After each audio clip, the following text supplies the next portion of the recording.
जोश है। 2024 के लोकसभा चुनाव की लड़ाई का जोश है। लोकसभा चुनाव जैसे जैसे करीब आ रहे हैं, सियासी पारा चढ़ता जा रहा है और इस जोश में विपक्ष के शब्द बाढ़ खंड खंड होते दिखाई दे रहे हैं।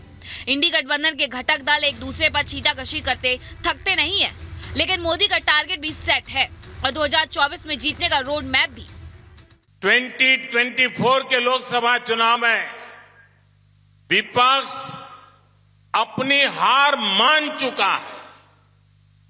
अपनी हार तय देखकर वो बौखलाया हुआ है। उसके पास देश के विकास का रोड मैप नहीं है, इसलिए उसने एक ही एजेंडा बनाया है, मोदी को गाली दो। 2 दिवसीय दक्षिण भारत दौरे की शुरुआत पीएम मोदी ने केरल से की है, जहां तिरुवनंतपुरम स्थित विक्रम साराभाई स्पेस सेंटर में 3 स्पेस इंफ्रास्ट्रक्चर प्रोजेक्ट्स का उद्घाटन किया।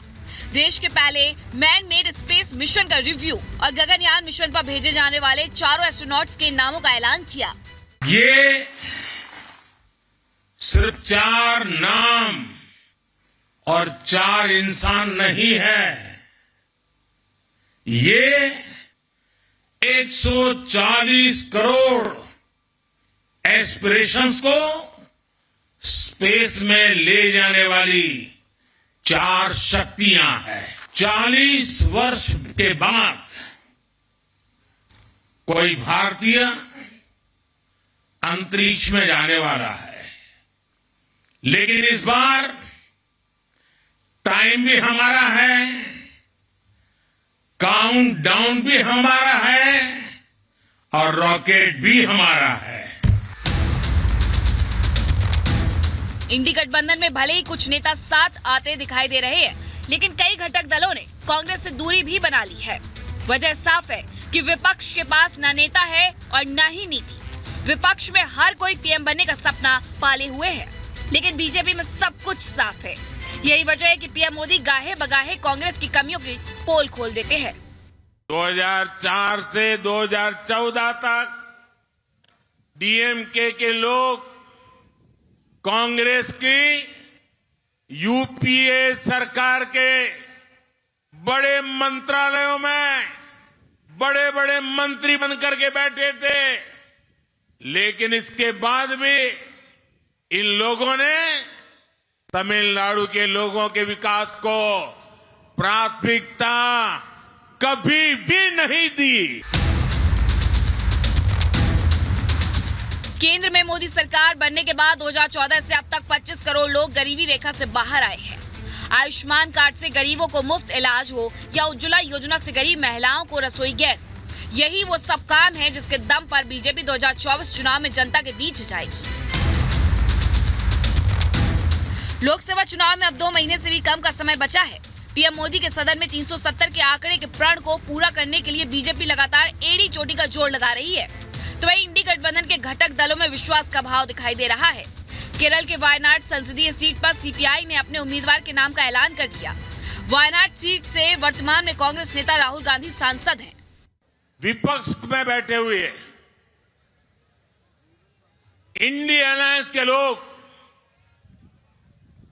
और जो आज इंडी अलायंस के साथियों ने तमिलनाडु को जकड़ा हुआ है, वो कभी तमिलनाडु का विकास नहीं होने देंगे। विपक्ष की लड़ाई मोदी से है, लेकिन मोदी का मुकाबला विपक्ष के लिए मुश्किल ही नहीं, नामुमकिन सा दिखाई दे रहा है। मोदी से मात खाने के बाद लगता है इंडी के नेताओं में बौखलाहट ज्यादा है। यही वजह है कि विपक्ष जब जब मोदी को घेरने की कोशिश करता है, औंधे मुंह गिरता है और विपक्ष खुद पीएम मोदी को हमला करने का मौका देता रहता है। इंडी गठबंधन में दरार ने पीएम मोदी के भरोसे को और मजबूत कर दिया है। विपक्षी दलों में जारी तकरार ने बीजेपी के लिए 2024 का रास्ता करीब करीब साफ कर दिया है। इधर इंडिया अलायंस बीजेपी को रोकने की कोशिश में जुटा है। ऐसे में देखना दिलचस्प होगा 2024 में कौन रिकॉर्ड बनाता है और कौन रिकॉर्ड बन जाता है। Bureau report, Republic Bharat. और एक नई तैयारी हो रही है। लोकसभा चुनाव से पहले मोदी सरकार सीएए लाने की तैयारी में है। जी हां, कहा यह जा रहा है, माना यह जा रहा है कि मार्च के पहले हफ्ते में सीएए को लेकर अधिसूचना भी जारी की जा सकती है। इससे जुड़ी एक रिपोर्ट आप सबको दिखाते हैं, देखिए।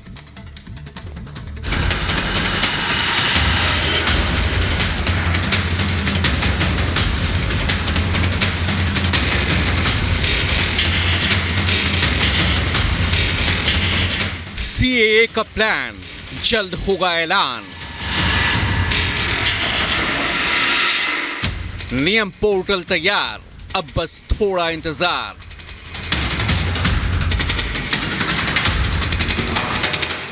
नागरिकता का अधिकार, सीएए पर सियासी तकरार।